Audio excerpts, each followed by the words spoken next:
subject matter expert over here, and here's the learner. And there's a whole journey that needs to happen from here to here.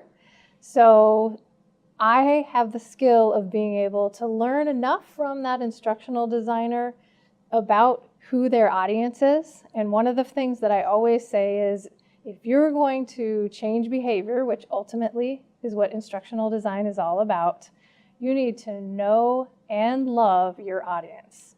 So one of the first steps from getting from here to here is learning a whole lot about this audience. So you do the analysis phase and find out what are the audience's needs, where are they today, what do they want to learn, what are their barriers to learning. So really get to know the audience first. And then from there, you get to a design process where you plan what's going to be taught. And that's when you determine what the learning objectives are. And specifically, that means what behaviors you're hoping to change. And so that's where you plan out the length of the experience. And that, for example, is something that may not sound important, but especially in a K-12 environment where I was working for a long time, that's a big deal. Because if you plan some experience that would take an hour, but realistically the school only had a half hour in between two other class periods, you would be dead in the water before you even started if you didn't really know the time frame that was realistic. So that's one of the things that you do in the design phase, is figure out the length of the experience, what needs to be taught, the format that will work best and meet the learner where they are. Then you develop. And so that involves a lot of writing and storyboarding. So that is a process where you're actually taking the content and breaking it down and explaining it to the audience in a way that's accessible to them. And through all of these steps, there's often a back and forth between you and the subject matter expert, because almost every time, without fail, the subject matter expert knows so much about their content that it's hard for them to remember what it was like to not know it.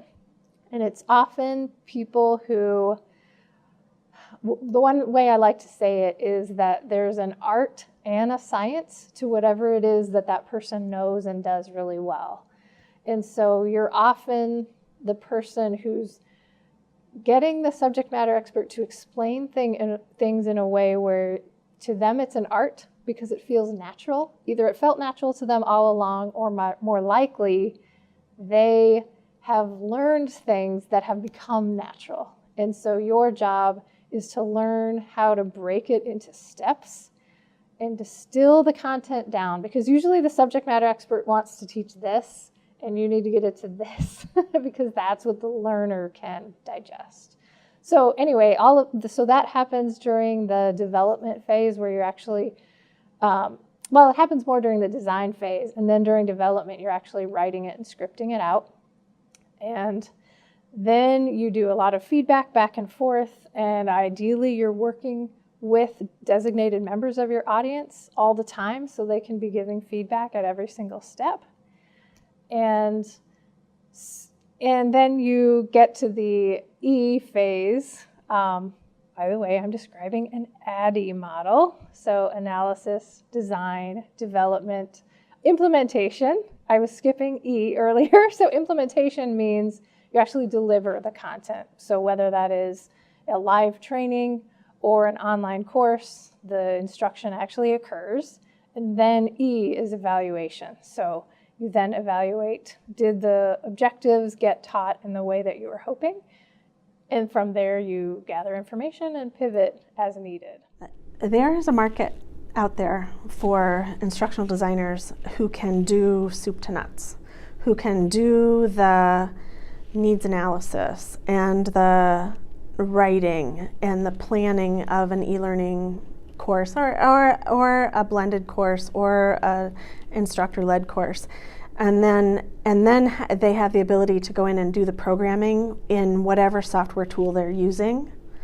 And ultimately they know how to publish that to a website or wherever it is. So there are those folks, and there is a big market out there for people who are willing to work contract and do that contract work.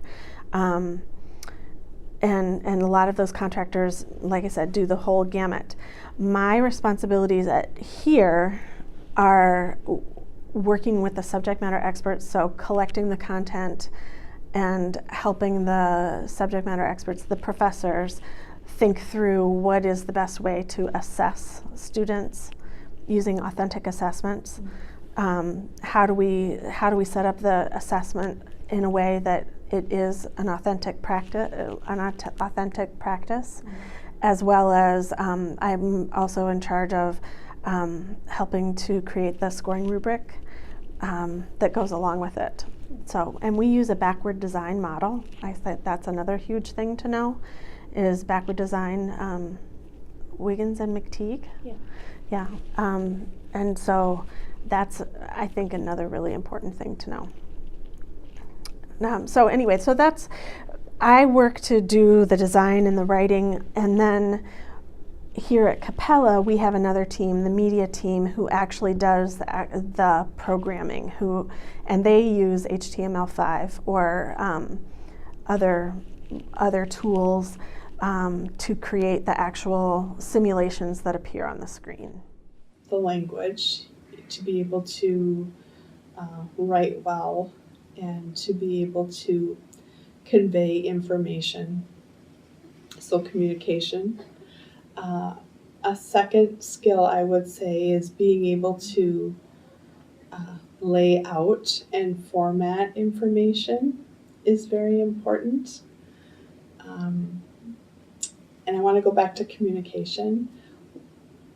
I think that consultative skills are super important to be able to, and that's the questioning, the listening, to be able to work with the business people or whoever your client is to design the right solution, and be able to coach them if they don't know what they don't know to the right solution. So communication is huge. Formatting and laying out information is very important. There's definitely some technical skills involved with an instructional designer, and I think that can go the gamut from highly technical and being able, especially today, being able to do some video production or using online authoring tools to develop online learning pieces, so, or podcasts or whatever medium it might be, and then also and I struggle with that a little bit, because if people were to ask, for me as an instructional designer, my success has been, people would say I'm super strong in that front end of ADDIE. And from the, development skills, so what I would call actually taking that design and developing it in, whether it be Word, PowerPoint, or, InDesign or online authoring tools, I'm not as strong in those. And typically I would work in a team where I would hand it off if we needed to do that, to bring in experts who were experts at that part. That's typically how it worked for me. So when I think of the skills that are very important, I am sold to the core communication skills and working on getting the right solution that's going to work for that particular client or business, and help their audience do what it is they need to do. You have to know Bloom's taxonomy. you need to know lesson design on a basic level.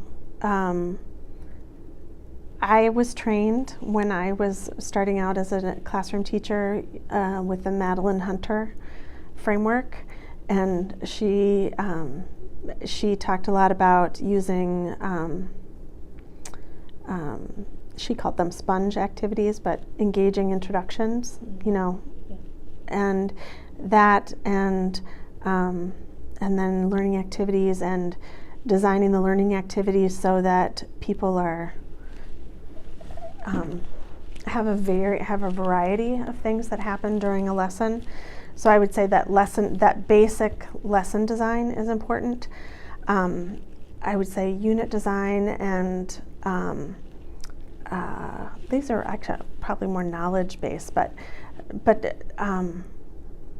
a knowledge of how curriculum goals filter down into course goals, filter down into lesson goals. You know, that hierarchy and the alignment that needs to happen to make sure that those are to make sure that things track through.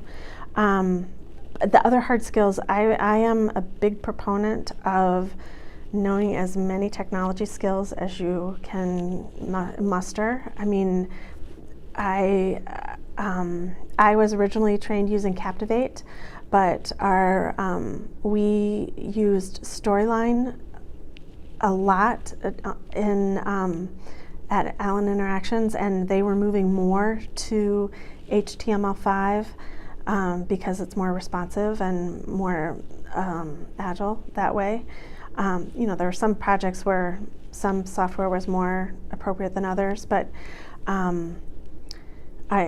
just using Snagit, knowing how to set up and take videos, you know, and audio, and I think as many of those skills as you can have, they always, and even working at the U, even having an understanding of working in PeopleSoft and working in the sandbox and training instance, and even knowing that there was such a thing as an instance, that is the training instance, and then there's the day-to-day dev instance, that's where they're testing things out all the time, and then there's also the live version. And so I learned how to populate data so that our case studies in PeopleSoft all had, those students who were in classes all had case studies in the training region. So I mean, random things have applications in random places. Any technology skill you have, any familiarity with any kind of application is going to have some kind of transfer, because you're always going to have the opportunity to make a comparison. You know, you may not know exactly what this means in this application, but you can ask a question, well, is that like this kind of a process in this other application? You know, so you can make those connections. And that's really helpful. Well, that's like prior knowledge. Yeah, exactly. Yeah. No, it is. You know, I mean, it is. And it's just building your experience. Well, I am so glad that I did not define what I meant by hard skills, because you mentioned things I wasn't even thinking about. Oh. Like the, pure lesson design Right. and Bloom's and those Yeah. things, Gagne. Yeah. You mentioned, you called it Marion's... Madeline Hunter. Madeline Hunter. Yeah. Which sounds like the Hobart method, Mm-hmm. which sounds like Gagne's Mhm. 9 methods Yes. of instruction. So it's all... Yeah, it all comes back. And I think that having that theoretical background is really important. I think there's some must-haves, and I think there's some emerging needs. I don't feel like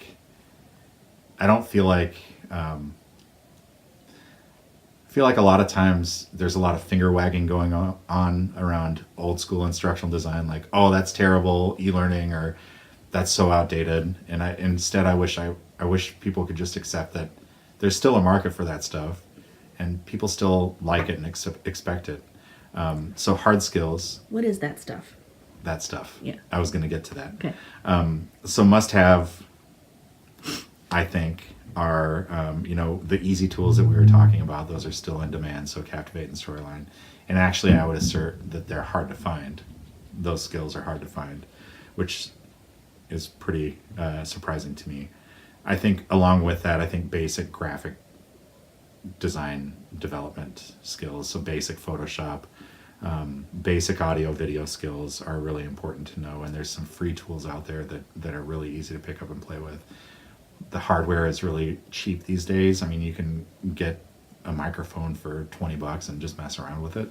I think those are important. And I think one thing I learned that I'm not great at still is basic understanding and awareness of project management. I hate project management so much, but I see the value in it every day. And I'm thankful that I have people around me that are good at it. But even just being able to assess, okay, I think this type of an e-learning is going to take X amount of time, backing that out and thinking through all the different steps and milestones that have to happen between start and finish is, even just keeping a running list of what those tasks are that have to fit into an overall design development project is very helpful. And so I think that's a must-have hard skill. And I would say the last one is basic HTML and CSS skills. I mean, enough to be dangerous, to be able to read it and fix stuff and make basic changes. You don't have to know how to write code necessarily, but just know how to wade through all the code and find the stuff that, understand how it works. I mentioned emerging skills. I think XAPI integration, which means being able to track pretty much anything you want, whether or not it's in an LMS. Responsive design using HTML and CSS. I'm not saying mobile. I'm saying create once, publish everywhere. So I don't care what device you're using, it's going to look good. I think that's the shortcoming of the easy tools. User-centered design, user interface design. So UX and UI are different, and know the difference between those two things. No, tell us. User experiences, how is somebody using and expecting to use your product? Like, what context are they in? How are they using they using the thing that you gave them? User interfaces, how are you constructing the overall navigation within the tool? So are your back and forward buttons consistent? Are tabs at the top the same, or are they changing names every time you change a page? Like, how is your user interface being constructed? So user experiences, what's the experience of using the stuff you're building, I guess. It sounds dumb, but that's really what it is. And then content strategy and management, so how to create, manage, and deliver content. I mentioned beware the bright and shiny tech that always emerges in L&D. I think things like augmented reality and artificial intelligence are things to be watching. And especially with things like voice activated speakers and things like that. I think that's something to watch, but I don't think that our industry will adopt those or start diving in for at least 5 years. That seems to be the cycle that we use. And also companies like mine, I mean, we just got a notification saying don't use Alexa in your office. Oh. Because the jury's still out on, is Alexa always listening or is it not, right? And how hackable are these things? And so I think the technology is emerging, and I think it'll get a lot better in the next 5 years. So, and I think there's a lot of value in those types of tools, and we're using them in our daily lives. But for business purposes, I think there's a lot more to figure out. The job that I have is to be a catalyst for knowledge transfer. That's what I do. I gather information from those that have the information and transform it into applied learning for those who need it. And I think that's what I do well.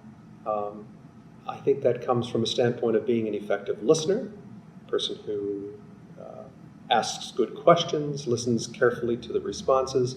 And so from that standpoint, I think what I do is I have allowed myself, and the background I have is a pretty varied background anyway. I've got, one of the things that I used to teach was math and life science. So I've had an opportunity to do a lot of training in pharmaceuticals, physician training, had some specialty things that I was doing for physicians, things that I've done for retail. So I've had a wide variety of industries I've worked with, and I think that has allowed me to bring those experiences to bear on a middle-sized business client who may be coming to market with a new product, bringing some of their employees up to speed on a particular thing, working with their clients. So understanding the business environment is probably what I have been most able to do. And I think another thing that we as instructional designers need to do is be incredibly flexible. When it comes down to the flexibility that we have to be the most flexible person in the room. Why? Because other people have preconceived notions of what the program should be. The person who's buying the program at the client says, "Oh, we want to do it this way." And you may not realize, they may not realize that the program is not going to give the desired result. So we need to come up with mannerisms and ways in which we can bring to life a better way of doing business. And sometimes that requires the flexibility of listening carefully, understanding the environment, understanding a lot about the business that they're in, doing research about the business. It's like if you have a tornado or a hurricane, and it's the trees that are the most flexible that are going to remain standing when the storm is done. We as instructional designers need to have that level of flexibility in working with our clients, whether we're working in-house as an employee or working as a contractor. Project management, that is a big piece of this industry.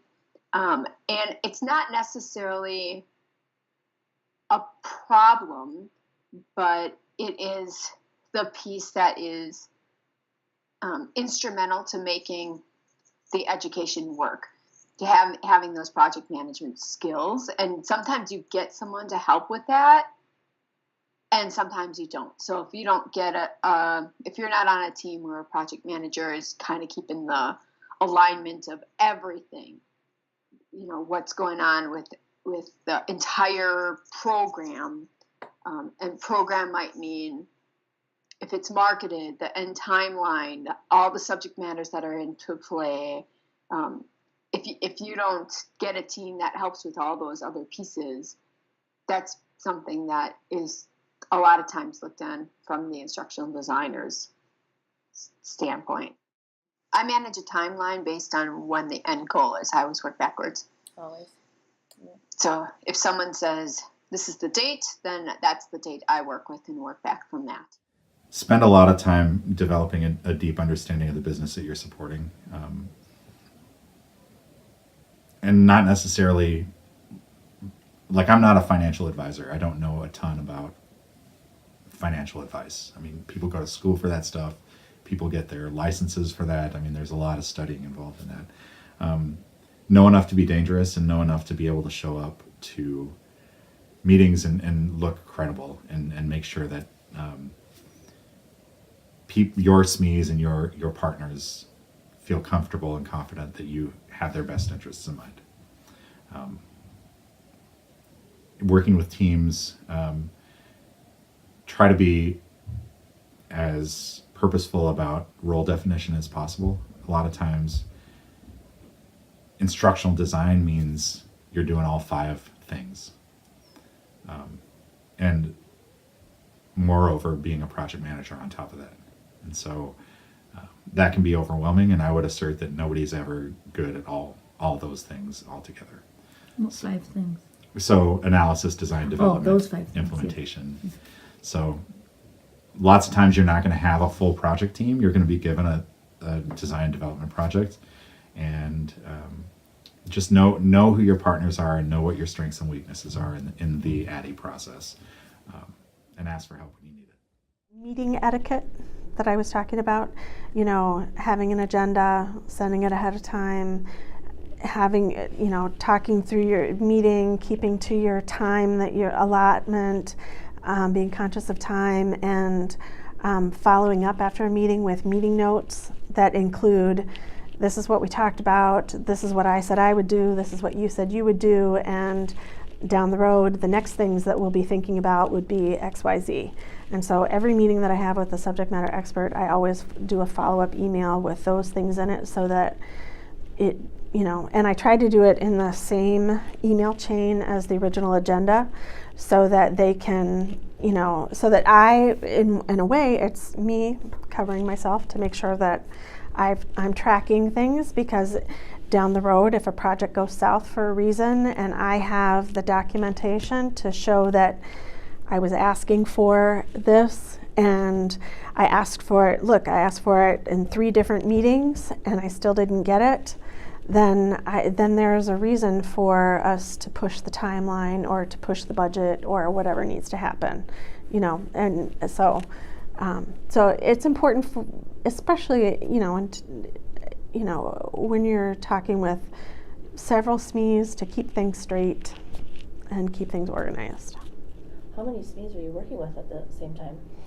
Right now, in this first quarter, I just have 3 subject matter experts, but anywhere from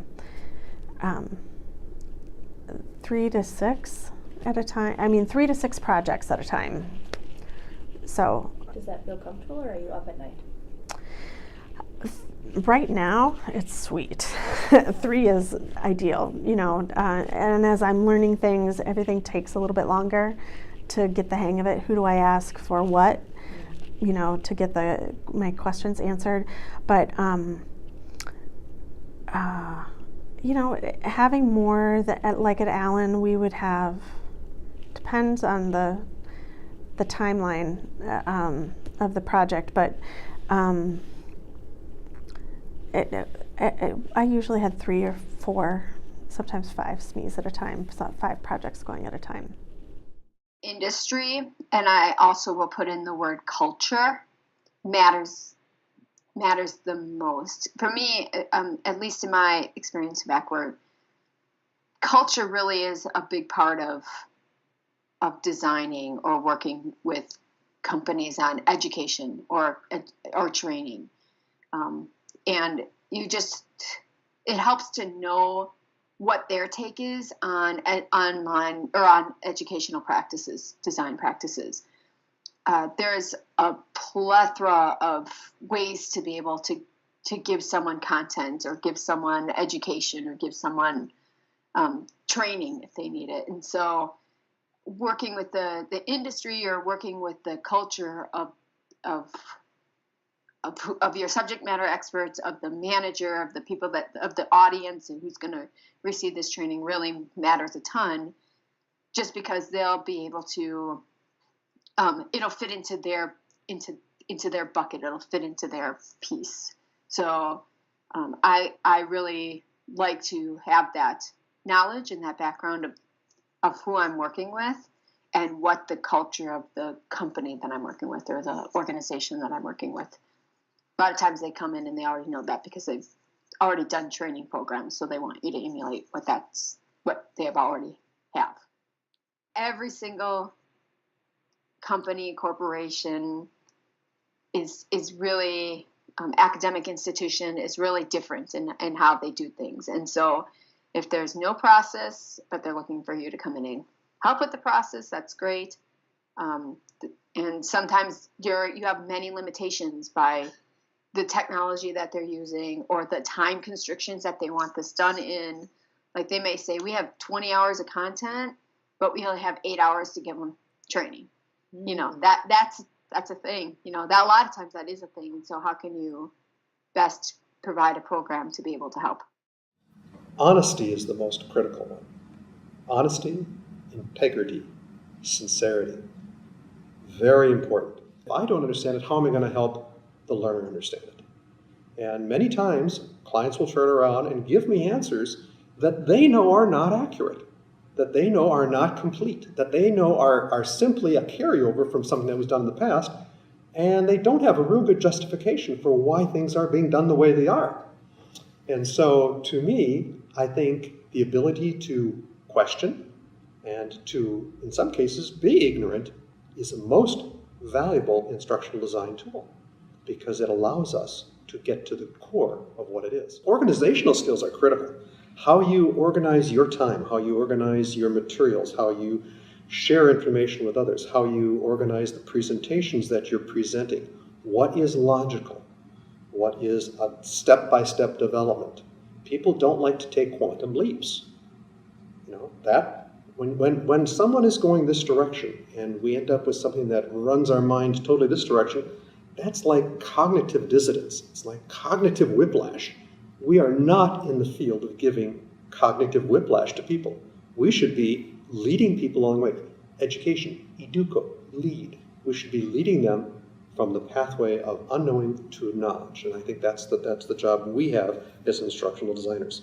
It goes very clear that it needs to be, good verbal and written skills, good creativity, and many times it requires things like financial management. That's another soft skill that you need to have in order to manage the things that are going on if you're working in an organization or if you're working outside the organization.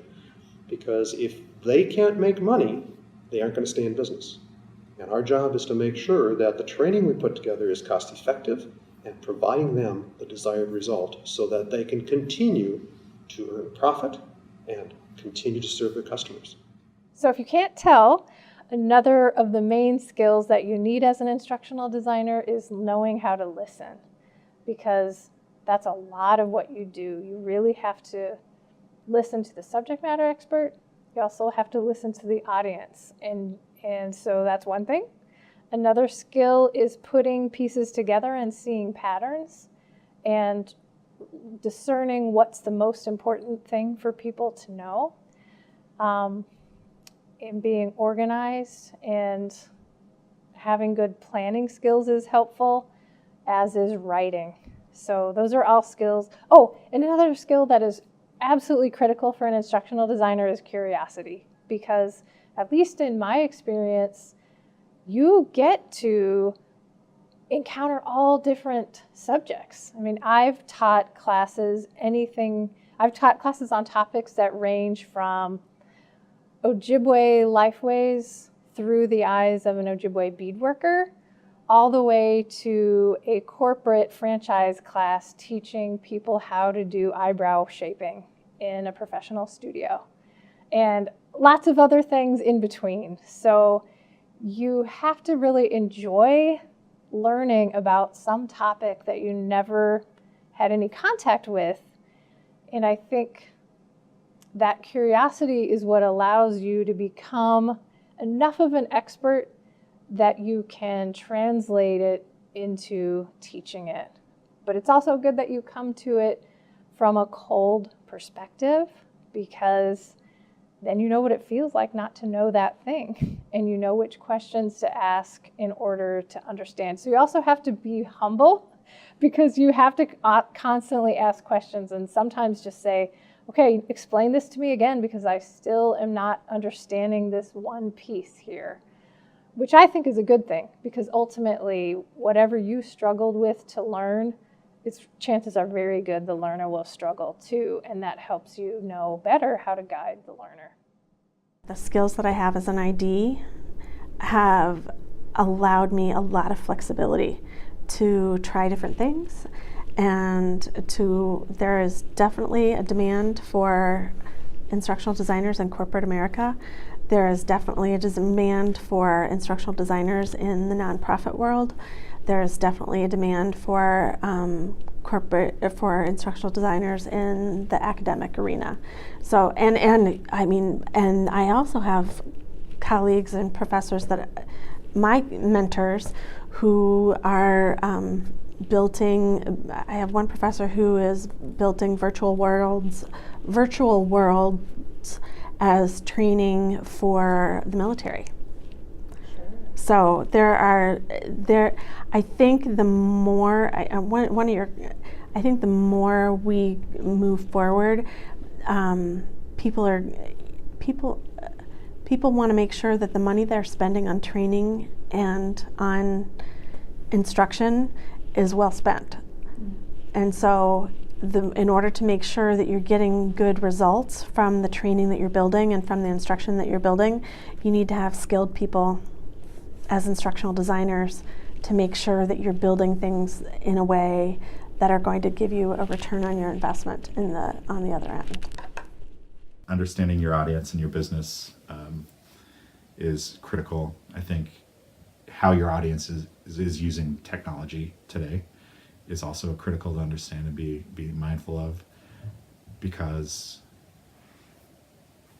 they may surprise you. So when I came in, I heard our advisors are, mid-50s, they're not super comfortable with technology. But then I would go to conferences and I'd see tablets all over the place, and I'd hear people asking for techie stuff, and so I challenge that assumption every chance I get. Like, how do we know that? Just because of their age? That doesn't really tell me much. Are we watching them use technology? Are we watching them struggle with technology? I feel like some of those assumptions are maybe unfounded. So understand your audience.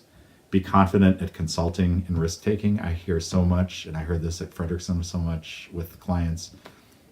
Well, that's just what our business partners want, so that's what we're going to do. So stop taking orders and be a confident consultant, and really, I heard once, we are all in sales, and part of your role as an instructional designer is to sell your ideas. And so you should really not just take orders, I guess. Flexibility and eagerness to learn new tools, like I mentioned, Melissa Milloway has been an amazing example of that.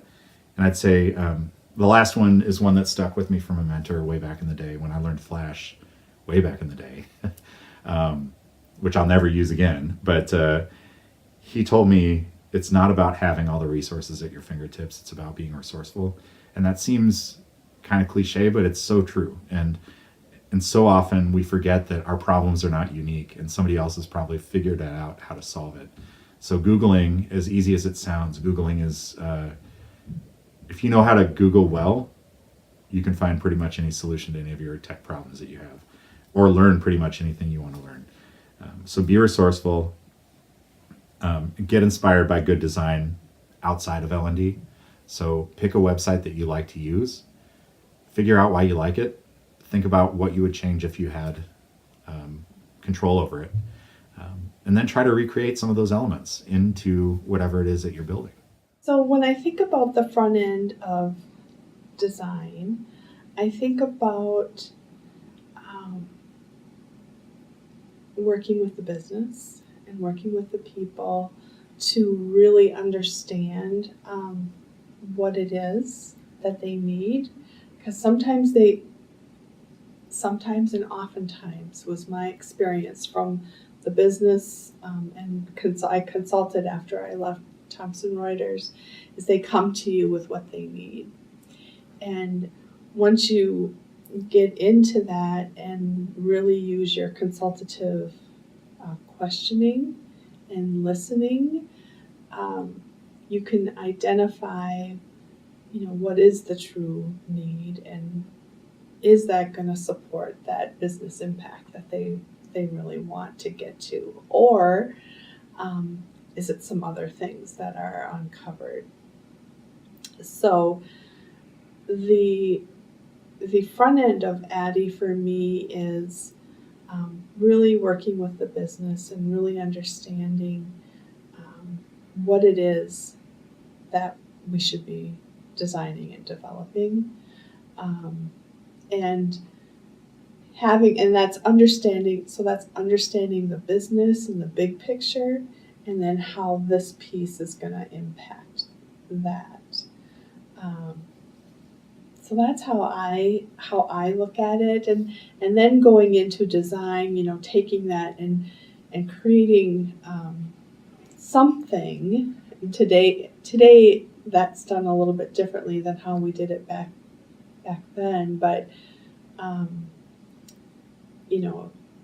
designing some kind of prototype or designing in a design document what that would look like, so those stakeholders can say, yes, that's what I want, that's going to do it, and they buy into that, and then you can develop the program. The biggest soft skill or the biggest piece to that I would give for advice in terms of how when you're working with someone is just to have that flexibility, because you could be working in all different kinds of environments and with all different kinds of people. And like I mentioned earlier, culture is such a big part of working on it. So knowing how to ask good questions and knowing what they want for an end result with their learning or their education piece, trying to fit into what they're really looking for is kind of the biggest piece, one of the biggest pieces of it. And so having those questioning strategies, having that flexibility to meet them where they're at. They may not be looking for you to solve something, or they may be looking for you to solve something. Sometimes you're just a pair of hands. Sometimes they just don't have the resources, and that's what you are. And sometimes they are the folks that are looking for a new way or a different way of doing it, and they're bringing on someone in the industry to give them a fresh perspective. But the soft skill of being able to listen, to really understand what it is they're trying to do. And sometimes they don't even know. They don't know what they don't know, and they don't know how to ask. But they want something, but they don't really know what that is, and they don't know how to ask for it. And trying to parse that out or give them options or ideas is another thing to just have in your back pocket in terms of a skill to try to parse that out. Asking a lot of questions, giving them ideas of what you think you heard, repeating back, or giving them prototypes based on what you think you know or what you've heard them say. Those are all techniques you can use to try to get at the end result. And knowing those learning objectives up front, if they have those, and not everyone uses that word or that phrase, learning objectives, but I'm trying to understand what their end goal is. I usually would not use that with some of my clients and industries, because they don't use that. They don't say, by the end of this, you will be able to, and then, comprehend this, explain this, analyze this. Like, that doesn't always happen in corporate industries. It's not to say that it's not, so don't get me wrong. I'm just saying in some of the industries that I've worked with, they get away from that speak. So it's really finding out what the learning is or what the end goal is. What do you want them to be able to do? And then helping with that. I think it's important to look at that we have instructional designers and we have production people. Let's call them developers. And they're different hard skills there. The instructional designer is working with the subject matter expert, working with the project manager, working with the developer, and coming up with the objectives and a design for the course, and then writing out scripts and interactions. The job of the developer to produce the audio, the media elements, and program all of that together to make a finished work. So if we're hiring if we're hiring for the production side, I want to see somebody bring in samples of their work, and I'm looking for design skills, as in layout. Do they have a good artistic eye? That I am not necessarily. I'm asking if they have programming skills, but it's not really necessary. The tools we're using at this point, I can teach you how to use that tool, and it doesn't require programming skills. Although I like to see that, because I think as you get deeper into things, yeah, you're going to want to be able to program. And currently, I'm looking for JavaScript, HTML, CSS, that sort of ability to work on a web page. I think those are the skills that'll be valuable for on the development side. The design side, it's more writing skills, and we seem to hire sort of two ways. It's somebody that comes in that say they're in the company, they're a tax person, maybe they've done some training, and they want to come in on the instructional design and learn that side of it. So they're not really instructional designers yet. They have the SME knowledge. The other side would be somebody that was trained as an instructional designer coming in and has had those formal skills. The soft skills are collaboration, communication, ability to listen, to be aware of all of the stakeholders involved. There's a lot of different personalities and different levels of ownership of the things that you're doing. And so on the instructional design side, that person needs to be able to talk to and listen to the SME and take that information or body of knowledge and put it into a forum where somebody can teach and learn that thing. The developer needs to be able to see the design, look at the storyboards, and flesh and build that thing, as produce the media involved in it, to program it, to have that sense of flow. So one particular skill for writers is to pitch yourself as someone who can be warm and accessible. And I know that alone has gotten me at least one job, if not more. And that was kind of a delight to me, because that's what I do naturally and that's what I enjoy. So when I found out that it's actually a sought-after skill set, I was actually really happy about it. Another skill set that's been helpful is to be good at noticing details. Back in my early days in my career, I was a copy editor, which meant that I could find really tiny errors that other people missed. And that's another skill too, that there's a step of the process that's the QA, quality assurance step. And sometimes they'll put me on a project just to do the QA part. And that also is delightful to me, because I find it kind of easy.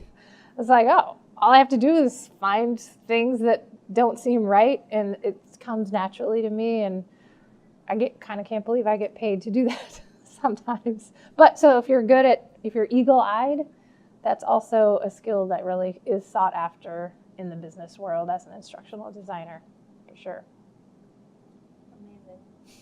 Amazing.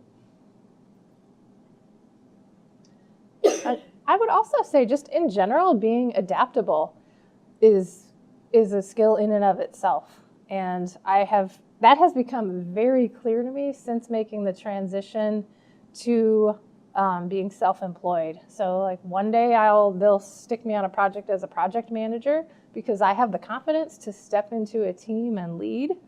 Now that came after many years of doing it in a nonprofit major museum environment, but it's a skill set nonetheless, and it's one that I can get thrown on one day. And then I also have an introverted side, so I can just sit by myself and write for hours. And so some days I get to do that.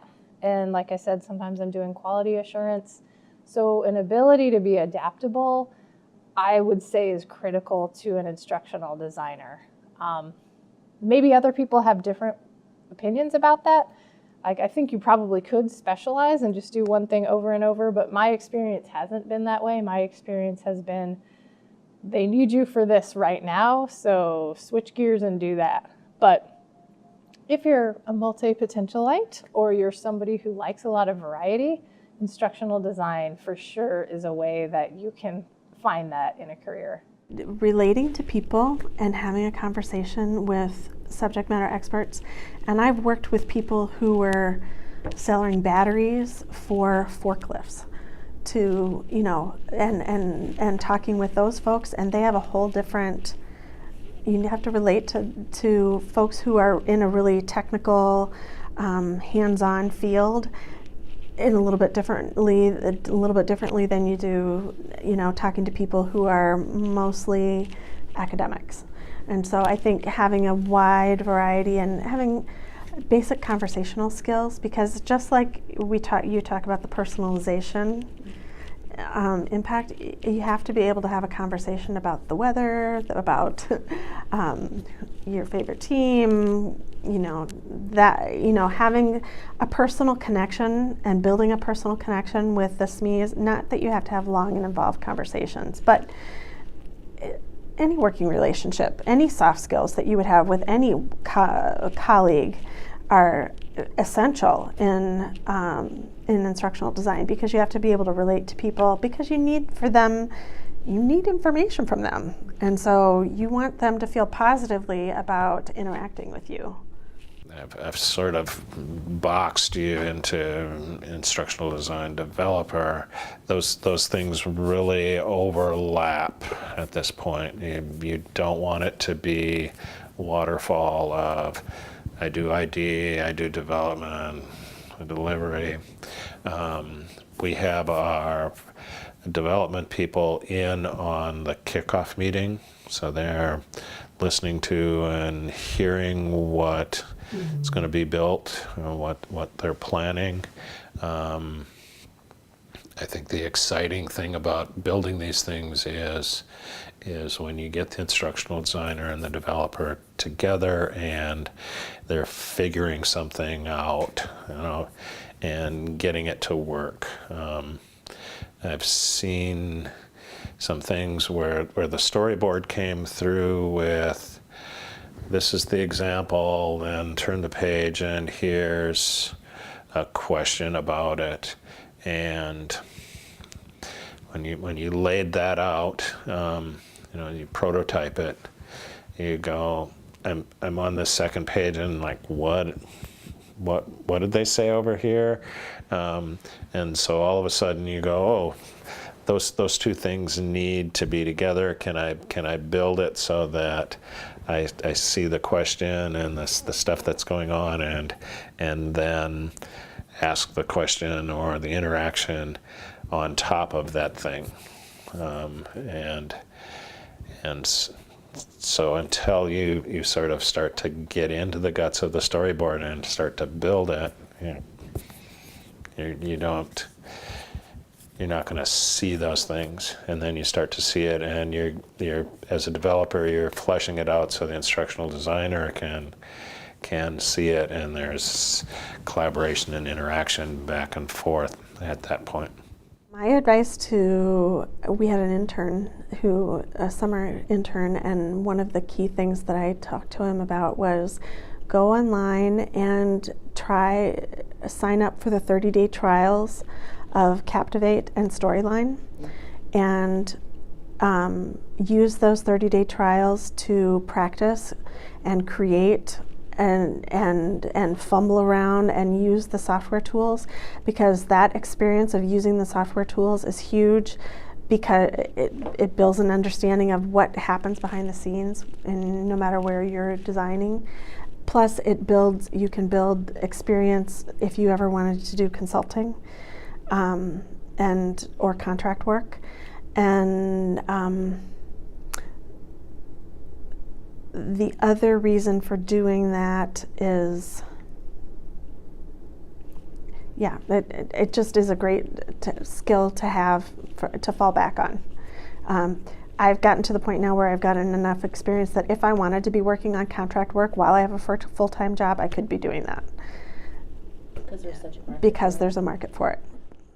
Storyline is pretty vibrant, and I think the other reason that I would say Storyline is because there are tons of free tutorials out there on YouTube and on their website. eLearning Heroes is a great website, and the other thing, the thing that they have on that website that I think is really just instructionally, the design of that portal and what they include in their portal is a good thing to think about, because they have a eLearning 101, and then they have a thing that every week they have a challenge, or they used to, I haven't checked recently, but every week they have a challenge, and they'll say, this week use your Storyline tool to do a drag and drop that includes an image or whatever. They give a little problem, and then you can create little vignettes using those prompts. And by doing that, this would be the other thing that I would suggest, is by doing that, you can build a portfolio, because you really need to have a portfolio to show what you can do as an instructional designer, or to at least use as a reference here and there. An online portfolio would be really helpful. And using the tool to create pieces that you could include in your online portfolio would be helpful. What should be in a new ID's portfolio? Oh, that's a good question.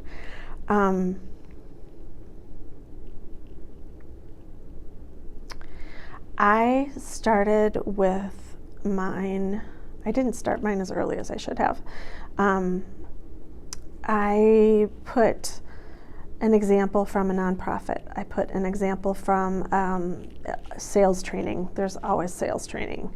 I did an example that was media heavy, that a graphic artist did a lot of the graphic work and I did a lot of the writing on. I used an example of a blended strategy where I designed both e-learning and the classroom, the instructor-led portion, so that they could see, how those pieces fit together. I included documents, design documents, such as a part of my needs analysis that with a content matrix, an objective treatment matrix. I included a content grid, which is set up with all of the writing for all of the scenarios that I included, or that were used to build the piece that I showed. And I think it's a nice idea to show some of the background work documents, like the organizational documents, the writing documents, as well as the finished product, so that you can show the development, and so that you can talk about the development of the two.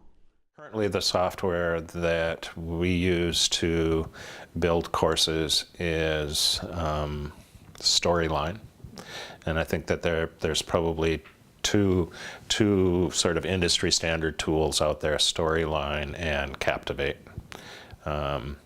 They both do very similar things. What we're seeing happen, changing in that software, is the ability for it to, initially it was publishing as Flash content. It's now publishing as HTML5 content, and it's giving you tools that let you see what something's going to look like on different devices.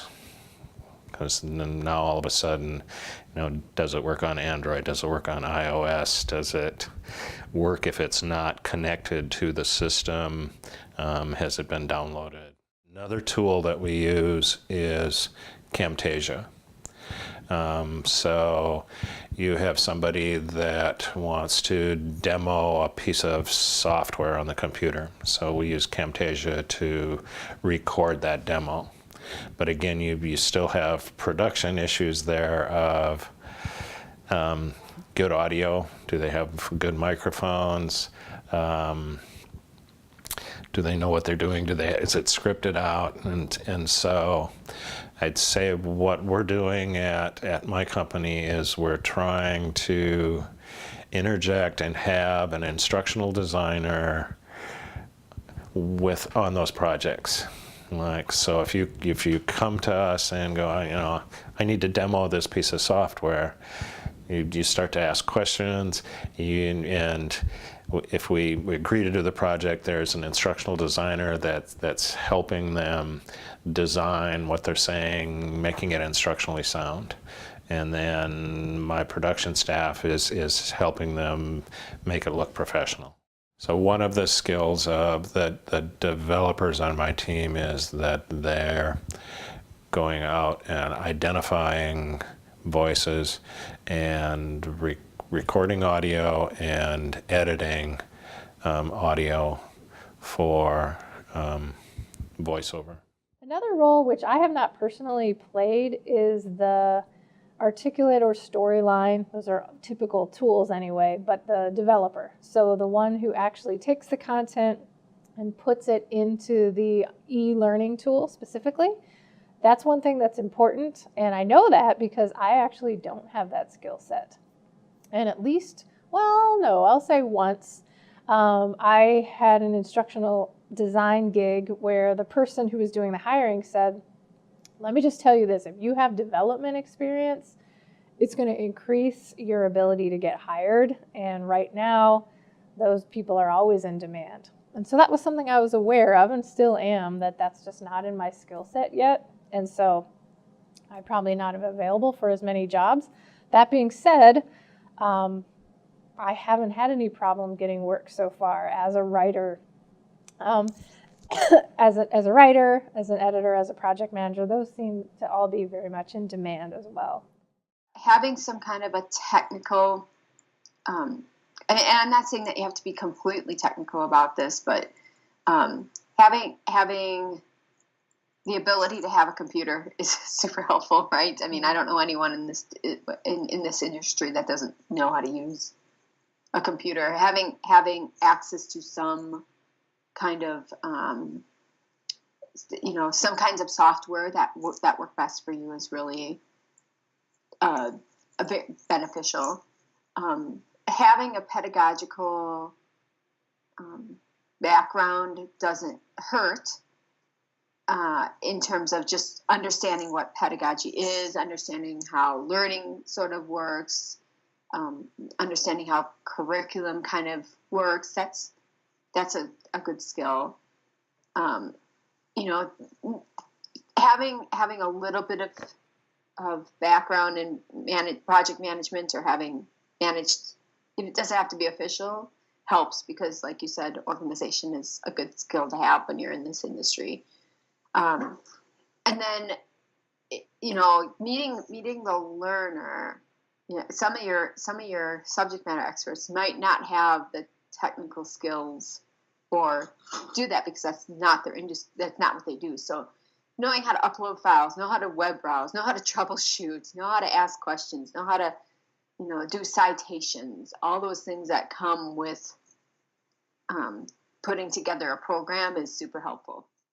Curse of us that we're good at what we do is more and more demand. We've hired more people. We anticipate that there's going to be more and more demand for e-learning, and it wouldn't surprise me if I'm going to have to add more people to my team. So I've gone from a 2-person development staff to 5 of us at this point. And similar growth on the instructional design side. And I think that we probably have 6 or 7 instructional designers, keeping the 4 or 5 of us. I'm the 5th person, so I kind of take up the slack, but it's almost like 2 instructional designers to a developer. Design is the creative visioning and really figuring out how to structure and organize whatever you're trying to teach in a creative way that will stick and that will be impactful. And that's not easy because a lot of times you get copy that's just super dry or legal, and you got to turn it into something that's going to be memorable. And development is really, okay, based on the creative vision, how do I bring this to life? Whether that's through a video, whether that's through e-learning development, whether that's through creating a brochure, developing the final output. And so a lot of times those teams will work together. And I often, we did this at Frederickson, we often would have the developer in on the design sessions. So if somebody had just a harebrained, crazy off the wall idea or something that would be super cool, we'd turn to the developer and find out how much effort that would be, or how much, is that even possible? Or could we do a version of this that would be easier? So they could consult on the reality of whether or not you could make it work. So I see those two roles as they have to work together well. And the communication has to be clear and open. And I think the developer should be involved in the design process. Lee, first of all, congratulations on choosing such a great profession. I have loved being an instructional designer, and I hope that you will too. The things for me that I would like to leave with you are be a good communicator,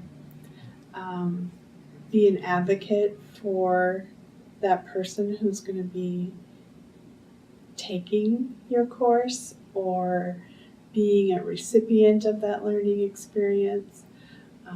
Always be in their shoes, and you can never go wrong with good consultative skills of knowing the right questions to ask, listening, and being able to be brave enough to coach and guide your